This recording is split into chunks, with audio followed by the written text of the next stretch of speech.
Welcome to Digital Health Talks, where we explore how technology is transforming healthcare delivery with the leaders making it happen. I'm Megan Antonelli, and today I'm thrilled to speak with Deb Muro, Chief Information Officer at Camino Health, a true pioneer in healthcare technology leadership. Under her leadership, Camino Health has become a model for innovation, from implementing predictive analytics that prevent patient deterioration to exploring virtual nursing solutions that combat workforce burnout. Deb is at the forefront of healthcare's digital transformation, and I'm honored to have her here with us here today. Hi, Deb. Welcome to Digital Health Talks. It's wonderful to have you here. Thank you. I appreciate it. Yeah. I'm thrilled to join. Me too. You've been to Health Impacts, you've attended our events in the past. So it's always great to be able to connect this way. And, you have had such a great career and are just so well respected in the CIO community. And of course, as a female leader within health IT and technology, and at El Camino Health, tell us a little bit about your journey, and your how you've had a nursing background and how that's sort of shaped your approach to being a CIO and that clinical perspective. It's been a wonderful career. When I look back, I started as a nurse, as you mentioned, graduated from nursing school. I had worked as a nurse technician in a couple of organizations and really realized that I loved nursing and I wanted to stay in that profession. And as I graduated, I started working at an organization and was recruited to do a bedside computer product. They were implementing a patient-centered care initiative at the time, and I knew nothing about computers and technology, but I leaned in. And I think that's a real message of, when you get that opportunity, lean in and take advantage. And I did, and I learned, and I loved the opportunity. And it just created this path for me to think about how do we help the clinician and how do we help the technology to come together? And that's that magic spot for me. So I've really appreciated and loved I've gone through the years, how that has really made a difference for, I think, organizations that I've worked for and for the industry, but for me personally, to make a difference in the life of a clinician or an employee or a patient, it really is so meaningful. And I love the work. Yeah. And you've been at the forefront of it so much. And I think right now, though, we're seeing this incredible, sort of movement towards nurse leadership, I think, in the technology space. And I think it sounds like you had that experience with informatics and nursing and those intersections of kind of bringing nurses into the IT technology space. And now with AI, where it's really become the, sort of the clinical tools that are being used. And I am just seeing it across rural health systems, urban health systems, big academic medical centers, that they're really doubling down on bringing the nurses into that conversation, in terms of technology and AI implementation. Tell us a little bit about what you're seeing there at El Camino and nationally for that matter. Yeah, absolutely. And as we were one of the first organizations to be designated as a magnet hospital, magnet really employs and really talks about the nurse being at the decision-making level, like including nurses in decisions regarding technology, including them in the ability to really create that path. And so it has been really important for us to do that. And I've loved having the nurse at the bedside or, really in the trenches to be part of bringing forward problems that we need to help them solve. If I ever want to become grounded, I walk through our ED department at 5 p.m. on a Friday evening. And, when you walk through that department and you see what clinicians are dealing with on a daily basis, and I see how technology doesn't always do what it needs to do for them, it creates that, I would say, that passion within me to say, we need to solve this problem. And so I think being present, having nurses available to tell you pain points, but going and observing them. I round often, and I was meeting with a nurse one day. I was asking her what, her biggest opportunities were for technology. And she sat there and she was thrilled to talk about it. And for about 30 minutes, we dialogued about how we could improve in technology. And so I started bringing my leaders with me. And so my leaders could hear that as well. And it was just, it's been powerful to have that integration and that really discussion with those that are taking care of patients, how we can improve their lives. Yeah, I hear a lot about the importance of rounding and just really, seeing what's happening on the floors. It's so important, and I think El Camino's had some specific coverage around how your retention rates have gone up, and you've saved money on kind of that those replacement replacement costs, and really combating nurse burnout right there. Tell us a little bit about what you're seeing on those rounds in terms of what the technology is doing.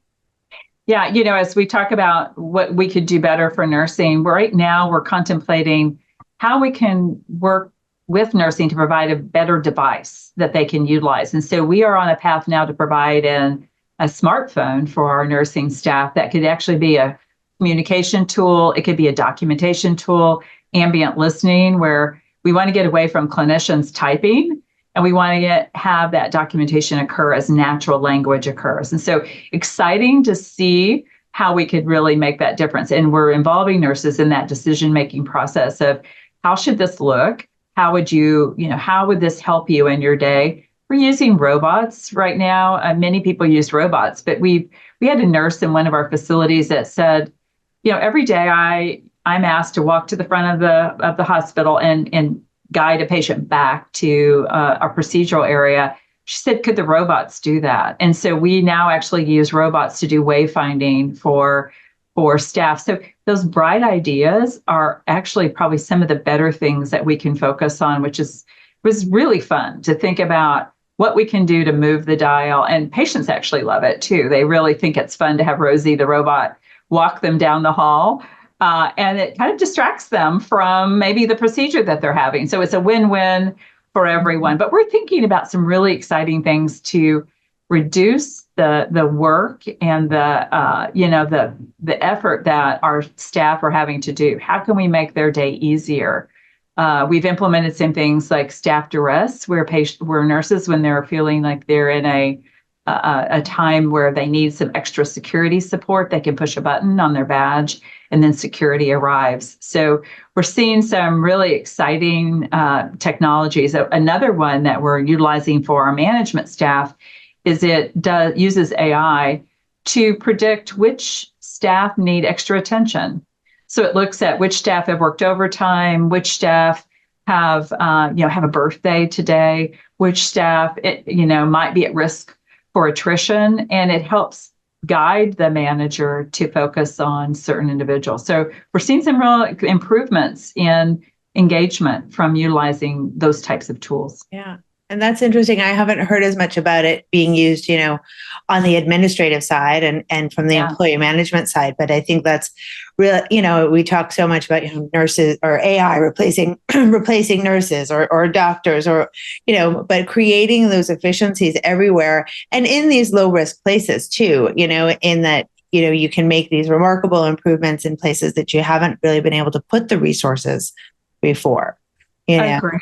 Agree. And any moment in time, people are stretched. There is just so much effort and work, and patients need to spend more personal time with their nurse or their physician even. How do we free them up so they can spend that personal time being very present with their patient versus having to do menial tasks? Mm-hmm. We're never thinking it's going to replace our nurses. That's one of our, I think, secret sauce of our organization is that empathy, that compassion. You can only do that in a human-to-human scenario. So we want to create that time for empathy, for compassion, so patients feel well cared for. Right.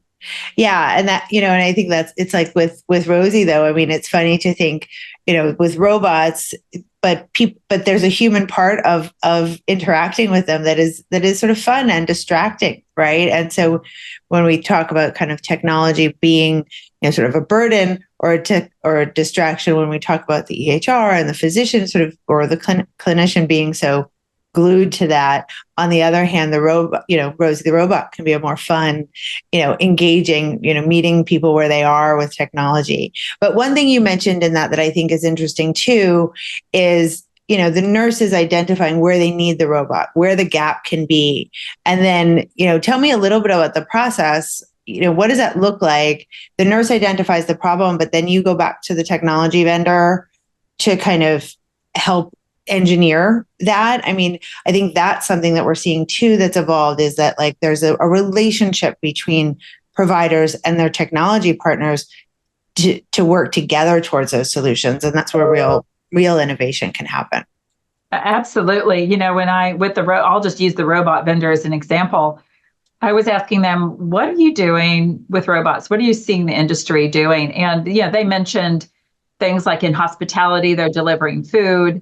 And so I started thinking about, okay, what would be some synergies in our industry with, could we deliver food to nurses when they don't have time to go to the cafeteria? We haven't done that yet, but there's certainly some exciting ideas about delivering food to the patient room when they have a unique need.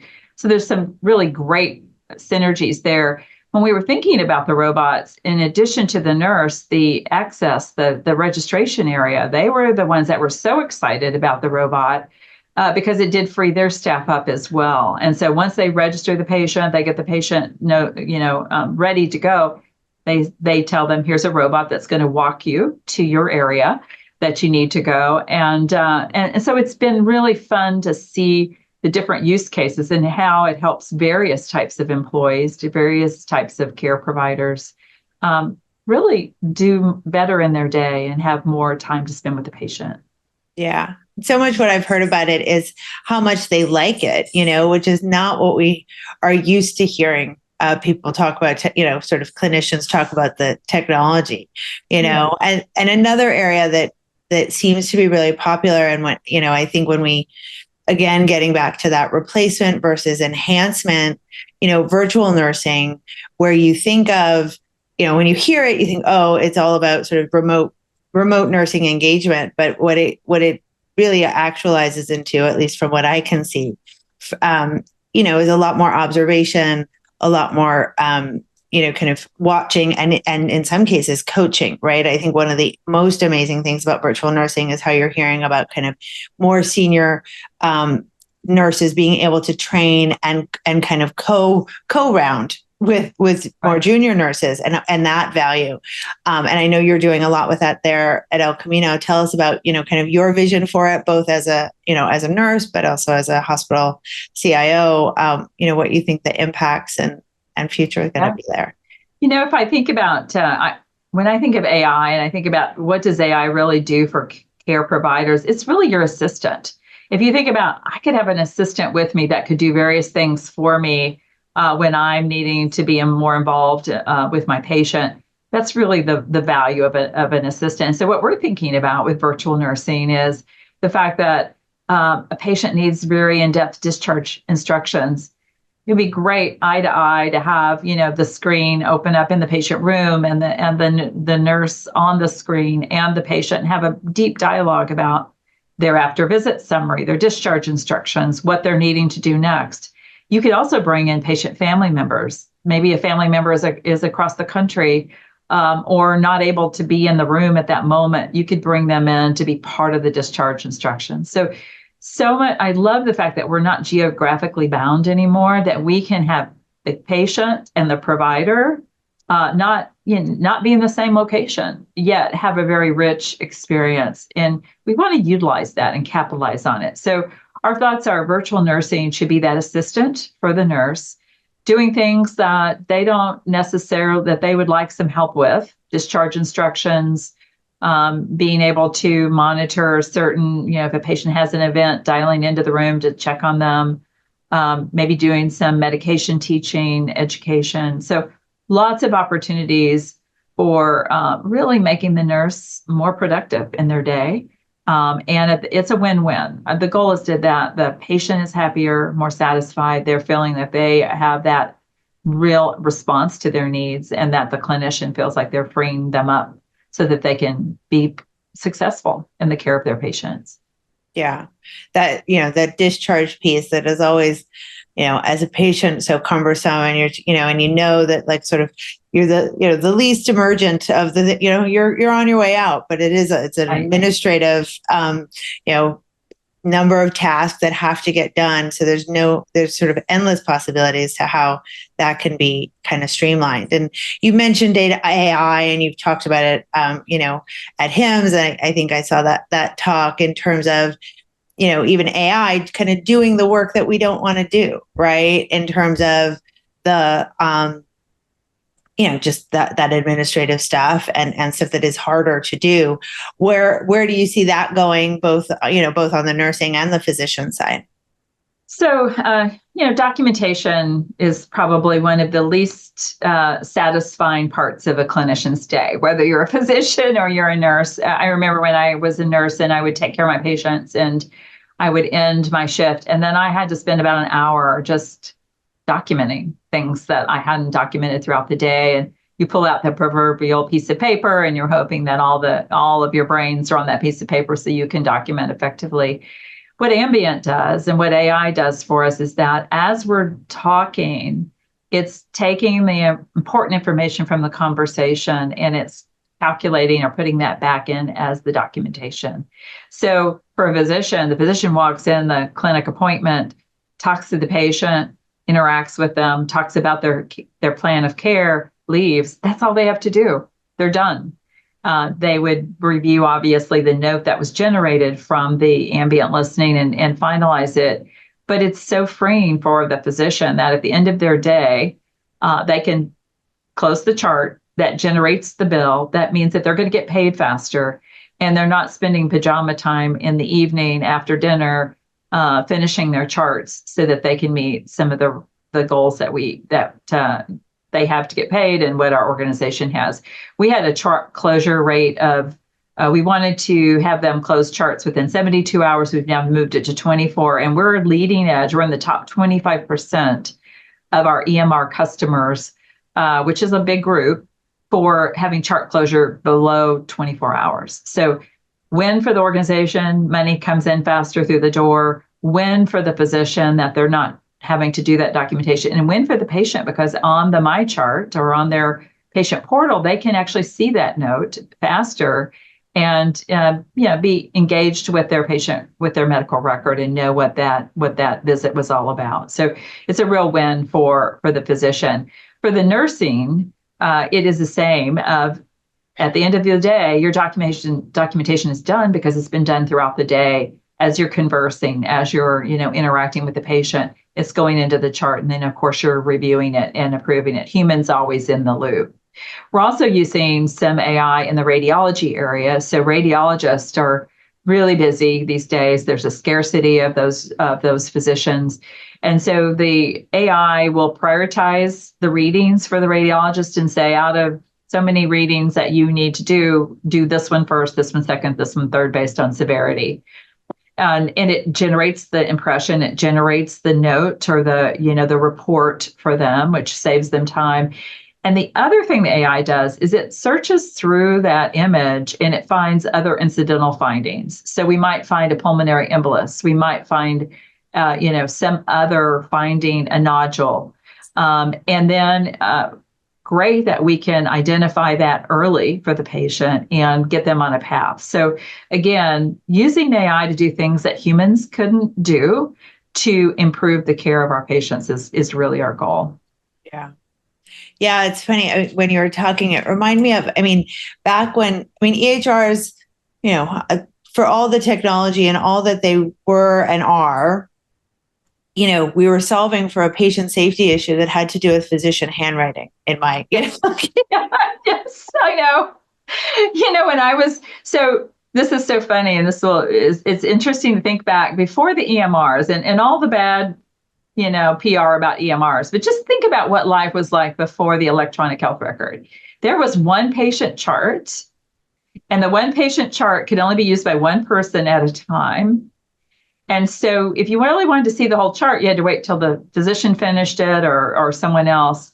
Just think about that. And you had to be present in the nursing unit to see the patient chart. Today, physicians on their iPhones and their phones can look up the patient chart. They can see it. It's available wherever you're at. Just think of the improvement that we've seen from that. And it is, we don't, in some ways, we don't give ourselves enough credit in healthcare, right? It's like, oh, we're always so slow and the change that ever happens. But if you think about what it was, really 20 years ago, where these medical records were, single folders with terrible handwriting that no one could read. And now we're, questioning and with due cause, what is the accuracy of the ambient, listening and devices. But, as long as they're assistive, then that physician can then, and clinician can correct and how much easier that is than the nurse, reviewing the physician's handwritten document to determine whether or not that what it is accurate or even legible, right? So it's so interesting. And, we were the first healthcare system in the country to implement an electronic health record. In 1969, one of the defense companies in Silicon Valley approached us and asked us if we would develop a medical information system with them, which was the precursor name of the EMR. And so we did, and we went live in 1971. And doctors used light pens, which was developed by the defense industry, to touch the screen and enter orders. And, it's just, we see the video back. We have a video of how they were promoting that technology. And it's so fun to see that and to see what progress we've made. And then it's also telling to say what progress we haven't made and what we need to do to really drive it forward even faster. So it's exciting to see that. I liken healthcare a little bit to how can we be the next Kodak moment? How can we really transform healthcare so that it's so unique and different than it was before? If I liken healthcare to industries like airline industry, if you remember years ago, we would all call a travel agent, or we'd call the airline and we would schedule our reservation. Just think of how that industry is transformed in that everyone is self-service. You can take care of it. You don't really need a travel agent. And then with AI, you're able now to generate your own itineraries and progress more. We need to do that in healthcare. We need to really ingrain self-service for patients scheduling their own appointments, for them to be able to be in charge of finding the care that they need, but we're very easy to work with. So that's a real opportunity for us to move the dial. Yeah, I think that sort of shift towards both self-service, but also personalization. And then, just that idea of sort of like delighting the customer, right? It's never been part of healthcare because the customer is often sick and there's so much to that, but there's so much opportunity to making the environment more pleasant and making the experience, optimal, and it's the most important time and the most vulnerable time in all of our lives when we go through it. And yet we've never looked at it as something that should be, a positive experience just because it was inherently not, but Exactly. there's so much room for improvement that in that area that it's exciting to see what can be done once we free up people's time from some of the things that they don't want to do and don't need to do because they're, Great. So, but yeah, it's fascinating. So we've got a few minutes left, and we tend to talk a lot about female and women leadership at Health Impact. I don't know why, because I drive that conversation. And as a female CIO, I've been, tracking down and trying to invite and recruit CIOs for a long time. And there was a time when I had a pool of maybe one or two female CIOs, and that's growing. And it's really good to see. There's still not enough, and there's still so much more room for that to improve. And as we said, as we started the conversation around nurse leadership and the potential there, but I'd love to have you share a little bit of your advice for women in healthcare and IT for what they can kind of do to, move that needle. Women are perfectly suited for the work of IT, for the work of really improving the lives of clinicians and for patients and for employees. We have the spirit of empathy. Again, we have the spirit of compassion. We have the spirit of getting things done. The women that I'm around, I'm amazed that they're the ones that are digging in. They're persevering, they're passionate, and they get it done. And so we really want to celebrate that. I always encourage women to lean in, take leadership seriously, be better than those around you, really, because you can be. And so really take advantage of the opportunities. When you get an opportunity, just like I had was an opportunity when I was in my early days to implement bedside computers and I knew nothing about it. That's a gift. Take advantage of it, learn, and, really make that yours. And so the sky's the limit. I love to see women really making a difference. They do every day. And I'm all about a team too. I mean, it's great. We have the females, we have the males, and really using the strengths and the weaknesses of everyone so that we are a really solid team. But I love female leadership. And every day we're really talking about how we can move that forward and really drive our leaders to be more and more productive. So I love your dog. I know. I'm like, hi. I guess Bear agrees. Cute dog. I think I had locked him up somewhere and he decided to come down. So we have a visitor. That makes it more personable. Yes. Well, and we always, one of our segments is the 5 good things in healthcare. And we always like to end on kind of the positive note. And of course, women leadership and the growth of women leadership in healthcare is certainly one of those things. But as we close, are there any other things that would you look out to the next 5-10 years in healthcare? What is like sort of that one thing that's really positive and exciting in that intersection between kind of technology and patient care? I think what I'm most excited about, and I think what's going to be hardest, is to really bring in the personalization of healthcare into our mix. So in other words, today, a patient has a diagnosis, we tend to treat them similarly from one patient to another. I'm so excited about the future where we are using genomics, we're using human dynamics, we're using all the capabilities to personalize that experience so that we're providing the care that the patient should have based on their genomics, based on their specific body type. We're matching that to the best drug or the best therapy that will provide the best outcome for their specific body type or information. And then we're presenting the information in a way that is meaningful to them based on their human behavioral and dynamics. When we get there, it's going to be amazing. I'm excited about it. I don't think it's that far away, but it is going to be hard work, especially when we're in a reimbursement is always a challenge for how do you get reimbursed for kind of new and leading edge opportunities. That's going to be the challenge of how we make it work financially. But we owe it to our patients. We owe it to the patient to know that they're getting the best therapy based on what their situation is. And of course, I love wellness. I want us to focus on how are we the daily partner with the patient or the consumer, wherever they are in their journey. If they're in a wellness state, if they're having a challenge and we need to help them through an event, we want to be that partner, that person that they go to or that place that they go to and know that this is my partner on a day-to-day basis that I interact with so that I can be the best and the well and healthy individual. Yeah. Well, it comes back to the ring, right? The Aura ring. It does.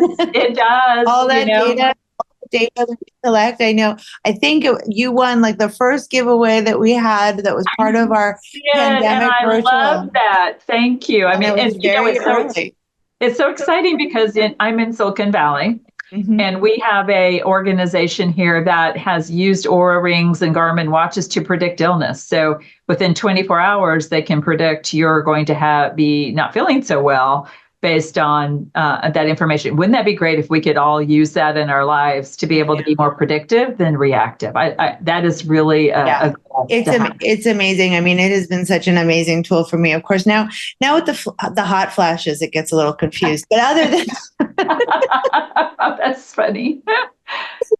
It's an amazing, but when you think of the potential, much to the same that we talked about with EHRs, if it's there and the information is there and we can mine it, the knowledge now with that additional of literally 24/7 monitoring, the potential to kind of recognize disease states and kind of the impact of what we do on a daily basis is limitless. So it is definitely a good thing for sure.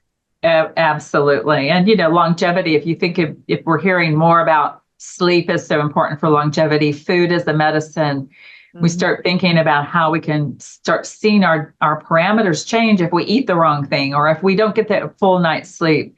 It's really going to help people to live a healthier state. I know I'm living healthier because I've read some things recently about food and food as a medicine, and it's made some dramatic changes in my own life. So I'm hoping that we can do that and put that in the hands of our patients so they can make right.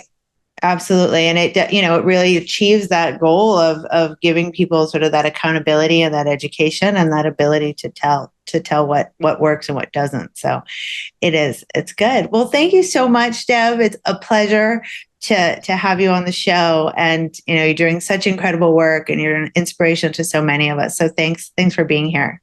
Thanks for having me. It was fun. So appreciate it. Have a good one. Absolutely. And thank you to our listeners for joining us today. That is Megan Antonelli signing off from Digital Health Talks. And for more conversations with changemakers who are fixing healthcare through technology, tune in, subscribe, and until next time, that's it. Thanks.